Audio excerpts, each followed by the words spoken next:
Hey y'all, I'm Shaq. And I'm Ayala. And this is TalkAbout, where we talk about the taboo. On today's topic, we're talking about how do we keep the relationship alive? Yes. How do we keep the relationship alive?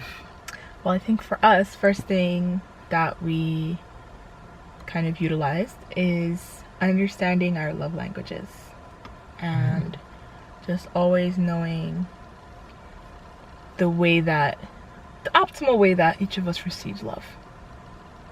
I think that's like a big thing for us, and just it was like a good guideline for us to kind of have to say, okay, I know that my partner's gonna like, if you're feeling a certain way, or if we're having an argument, touch is important while we're having an argument, or those kinds of little things.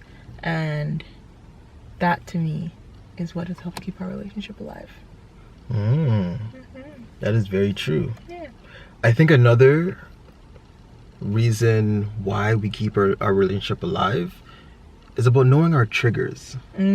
Yeah, because I know, for example, as you know, for me, something that triggers me is when, like, you say something, or when I say something, and then for some reason, like, the story switches around. So for you, for instance, when you hear me, you more take the time to listen, understand what I'm saying, and then you relay it back to me. So now I don't have this interpretation where it's like, okay, you're trying to say this or switch up my words. Misconstrue your words. There you go. Kind of purposely make you seem like you're saying something that you're not. Exactly. Yeah. And like for example, a trigger for you now would be.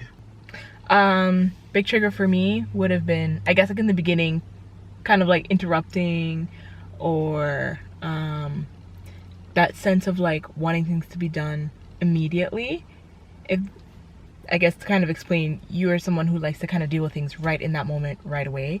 And for me, I had already kind of struggled with having conversations, hard conversations in particular.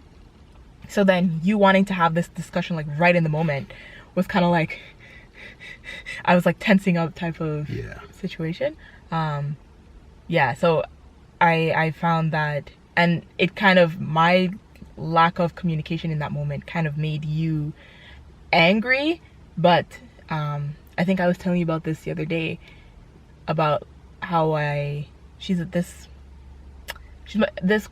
woman that I know, she's a psychologist, and she talks about how anger travels with other emotions. So it's like what you were feeling kind of came across as anger in the beginning, but it was really just like maybe one, frustration, maybe two, that trigger from like having people misconstrue your words like previously, and then my silence, and then those two things. So it's like me being silent and then not really understanding everything you're saying because I'm flustered. And then when I'm saying things to you, it seems like I'm just purposely misunderstanding everything you're saying.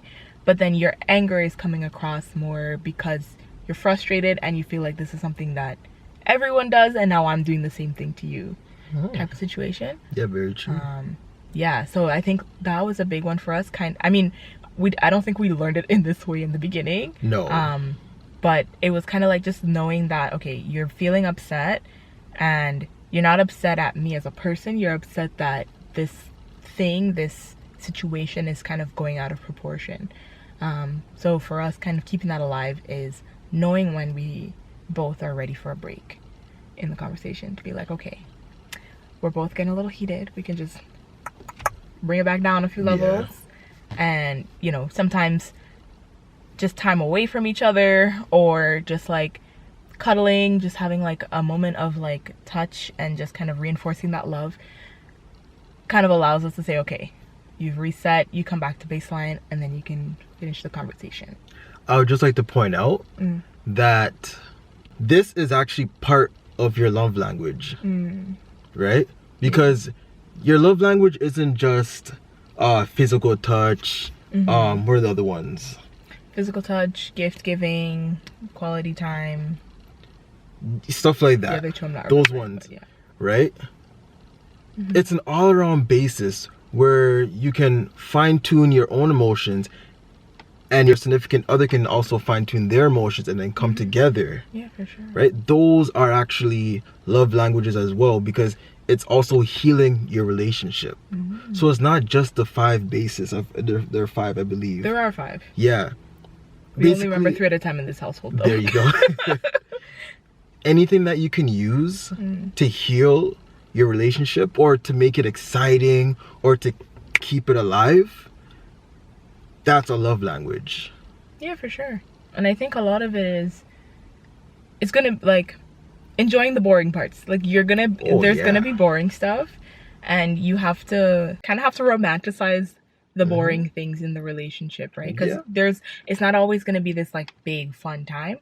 And so just knowing that, like, the hard things, the boring things, the things that are gonna take the most work out of you are what kind of lead you to those more romantic, more soft, sensual type of things that you really enjoy in a relationship, right? So it's like, for us, like, yeah, we got to get past we got to understand how to communicate with each other in order for us to be able to keep that line open between us. And then, I don't know, I find, like, after we've figured that out, enjoying dates and enjoying that, like, time together was just, like, so much more valuable. And it's like, you just cherish it so much more. Like, I'm not saying go start an argument on purpose or anything, but, you know, figuring out the hard stuff made the easier stuff even more enjoyable. Yes. And the key to that is to actually grow from your arguments. You're not just having an argument just to have it. Yes. Right? You're growing from each argument that you have. Every time you're angry, every time you have those hard conversations, you're actually improving yourself as an individual and as a partner. Yeah. Yeah. That's so true. And you're not arguing about the same stuff over again. Oh, no. If you're arguing over the same stuff over and over again, something's not right. Yeah. If you're arguing, like yes, you can argue, like, on what is something that we argued about? I don't know. I guess the only thing I can really think of is, like, me being quiet when we're trying to have a conversation. Okay, so then we'll use that as an example. Yeah. So let's say if we keep arguing over and over years, are like, okay, why are we not communicating? Why are you quiet? Or why am I always trying to get this conversation done so quickly? That's a problem. Yeah, for sure. Because you shouldn't be having that for years on end. Yeah. Right? You have it once, you have it twice. Okay, now it's time for you guys to work on each other. Yeah. And argue about something else, basically. Pick a new fight. Pick a new fight. Get something else. Get a new topic. Because think about it like this. If you're picking a new fight, and I'm not saying, like, once again, we're not saying to go have an argument or whatever. Yeah, no. But, like, if you're still arguing over someone not talking enough or communicating enough, that means you guys are not working on that. Yeah.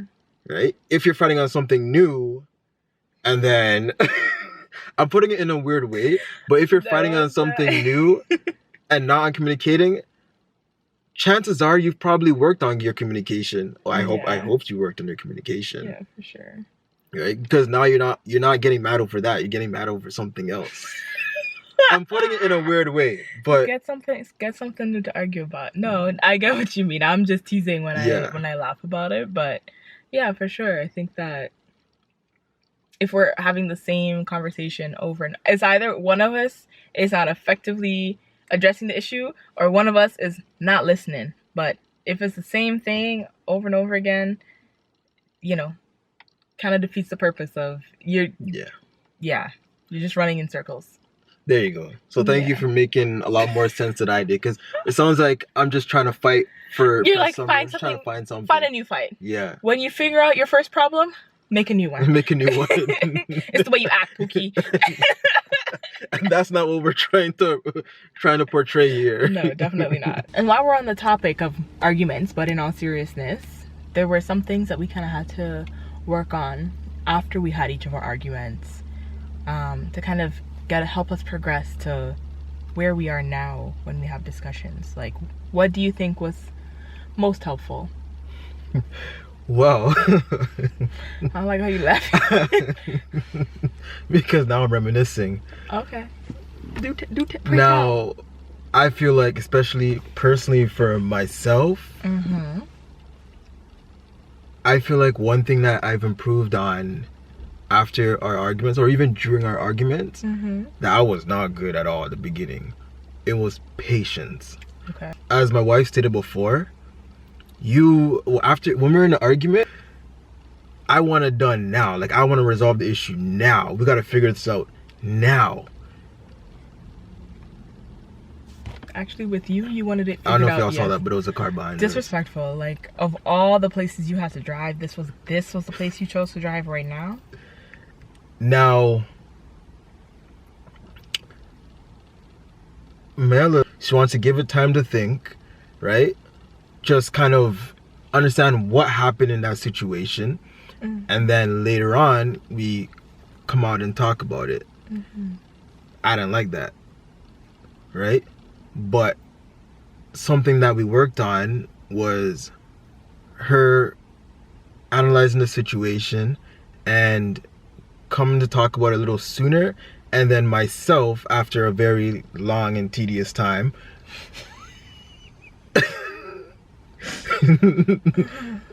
understand that, okay, she needs some space. It's hard for her to articulate her thoughts right now. And so I gotta be patient and I gotta be patient enough to give her time so we can talk about it later on. Yes. And truth be told, that really helped me because, one, it didn't force you to bring out what you're thinking in that moment and then change up my words accidentally. Yeah. And then at the same time, my emotions are a lot more calm. Right? Okay. So I feel like patience is something that really helped me. So thank you for that, actually. Thank you for that. You're welcome. No problem. It was tough, but sometimes my head isn't on straight in the moment. So it's like I might What was that? I don't know. You said sometimes your head is not on straight. So for some reason my mind the sassy man apocalypse is so real. Anyways. Sorry. Did we cut your hair recently? Anyway. We did, actually. What was I trying to say? Anyways. So not all the time. Like, sometimes I can be a quick thinker. You asked me to write a research paper, whatever, all that kind of stuff. I'm a quick thinker. When it comes to like things that I'm not really used to having discussions about, or honestly, bestie, back then you was a little scary. I ain't gonna hold you. Back then, am I scary now? What is this, Diary of a Wimpy Kid? Am I not scary now? You was. To be honest, I don't even know what Diary of a Wimpy Kid. What does that have to do with this? I don't know. I Anyways. just heard Wimpy Kid. Okay, no, I'm not saying I've never you're actually a read the wimp. book. Or no, I'm not saying you're not scary to other people. I'm just saying that for me, it was really scary because, like we mentioned before, sometimes anger was like the top emotion that traveled with everything else that you were feeling in that moment. So even though you may not express anger outwardly to me, I already am like, okay, I think you're angry at me. And the way that I don't mean to put nobody on blast, but the way that I grew up was, if you're upset at me, I'm gonna get the silent treatment and I have to think about this, or you know, I did something bad and you don't love me. Not necessarily, yeah, I automatically make that assumption like, well, you don't love me anymore, or like in this, for us, it was kind of like, oh my god, are you gonna break up with me? Like what's gonna happen now? That sort of panic and immediately runs through my head whenever any sort of conflict came up. So that was really hard for me to kind of come to you and speak in the moment, because I like physically was cut, like my own voice was cut off internally, right? Because it's like I'm already panicking internally. And I don't know if you remember, but I think there was like one day when we were sitting in the car we were talking about something, and we were having that discussion that obviously wasn't going in a great direction, and I was like really quiet, and you're like, you know, are you okay? Do you need a moment? Like, take a deep breath. It's okay, you can say it. And then that was, I think, the first time I actually audibly said to you, like, okay, I'm physically having trouble getting words out of my mouth. Like, my throat is locking up. I literally can't speak. I think that was probably the first time when you were like, okay, it kind of like light bulb moment, like, okay, so like it's not that you don't want to speak, it's like you actually literally can't talk. So yeah, so for me, I guess that kind of came with like that not trauma, I'll call it trauma, like growing up and kind of being a like first assumption, like as soon as you do something wrong, it's like really bad that you made a mistake, and I shut down. So a lot of that is where that comes from. So now that has kind of, I've evolved into now, okay, I need time to think about what I'm doing. It was a proudness of it. I love it. I love it. I love it. I love it. But yeah, so it's like, you know, I do need some more time to think. And I think now I've probably gotten a lot better at having a response, being vocal more in the moment. And then maybe sometimes like a few days later I'll be like, hey, you know, we talked about this a few days ago, but I kind of just wanted to bring up something one more time just because, you know, I thought of it now and I wanted to share my new thoughts with you, type of situation. But yeah, so I would just like to point out and say that to go along with what you're saying, and what also helped me, going back to patience as well. And I am sorry for causing all of that to you, the traumatic experiences and everything. Well, I mean, you didn't cause it, but like I said, we lived through a lot of traumatic things in our childhood. Yeah. Things we have to unlearn, things we have to kind of rewire our brains to adjust to being an adult now, right? Yeah. So, you know, it wasn't, you didn't really cause, yes, those situations might have brought them up again, but you didn't really because you don't walk by here like 4 times. I just you. Yeah, when people love cameras, yeah. Anyways, but yeah, so you didn't necessarily cause that reaction from me, because that reaction is something that I developed over time as like my mechanism of coping. But I will say that I'm grateful that we eventually figured it out and kind of talked it out, had that discussion and worked through it together. So thank you for having that patience, you know, even though you were kind of impatient in that moment. In hindsight, you had patience. Yeah. And even for me, I learned about myself that a lot of reasons why, or one of the reasons why I like to get things done quickly, especially to resolve an issue, is because that's how I dealt with it in my traumatic experiences, right? And obviously, when emotions are high, part of your resolution is having like a shouting match, yelling at each other or whatever. Not saying that we necessarily yelled, or like there was nothing, and you can attest to this, so I don't go to jail or whatever. There was no physical violence or domestic violence or anything. No. But it was just that when we got into arguments, and I want to resolve it quickly, because of the fact that I was mad, I wasn't necessarily mad at you. It was, and you kind of said it already, it was these things that kind of built up. And now you're holding all of that. And that is why you're mad or sad underneath all that angerness. Angerness? I wasn't gonna say anything. I was gonna ask you, we making up words now? We're making up words again. It's okay. But it seems like that's a trend in each episode. Let's see if we can keep that going. Mm-hmm. I'm sure we can with how I am. I love the new words. Gotta add that to my dictionary. Angerness. Angerness. But yeah. Is that a verb, a noun? It was a verb. A verb.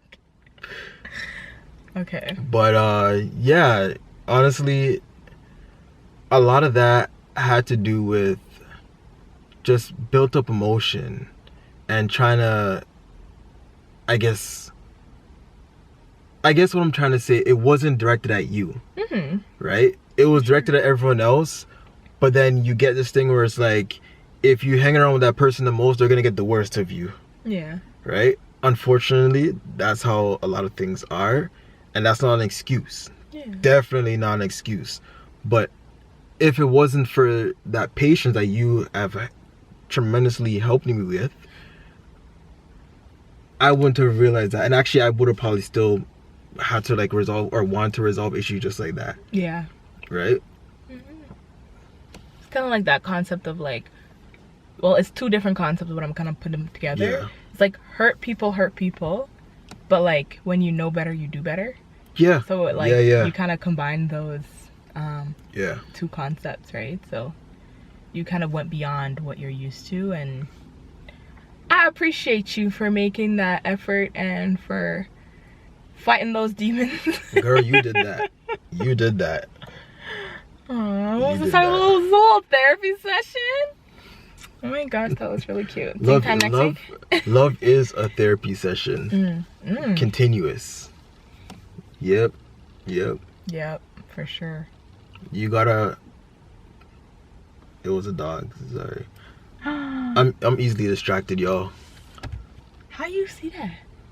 Well, you know what, your eyesight is, I don't know. I'm blind. I saw something running with 4 legs. It was either a dog or a deer, whichever one. You made out okay. Wow, your eyesight is way better than mine. Because even though I'm looking, it's just a blob. No, you didn't run to the tree. No, I didn't run to the tree. I literally just see a blob. It's just like I can't make out a shape. Wow. So you gonna pay for me to get my eyes fixed? I will say, whatever, I don't know if it's a ball. I'm assuming it's a ball, but I don't see the ball. I just see him running from left to right. Okay. You see a ball. No, again, I don't see a ball. You don't see a ball? What does it look like? I don't know. I can't see anything. I just see him running from left to right. Okay. So I know he's going, because he's going to his owner, and the owner is doing something, and then... Might be throwing something. Yeah, the owner's throwing... Okay, so it's something. I made that out when I squinted. Is it one of those Australian Shepherd whatever dogs, maybe? I don't know. Oh, sorry, you forgot about this. We are easily distracted, y'all. But you gotta deal with us. Okay. But yeah, just to kind of conclude what we were saying, I think that, or basically what we're saying is the relationship and the romance and all that other stuff, it's not the only part of what's gonna keep the relationship alive. It's kind of the tip of the iceberg. So like if you've ever seen, like, you remember that like analogy? Yes. I gotta redeem myself. I said angerness. Okay. All right, cool, you're right. So just thinking of that like iceberg analogy that you learned in school, like the tip of the iceberg that you can see is like the romantic stuff, going on the dates, all the lovey-dovey stuff, all the hugging and the kissing and the cuddling and the smooching.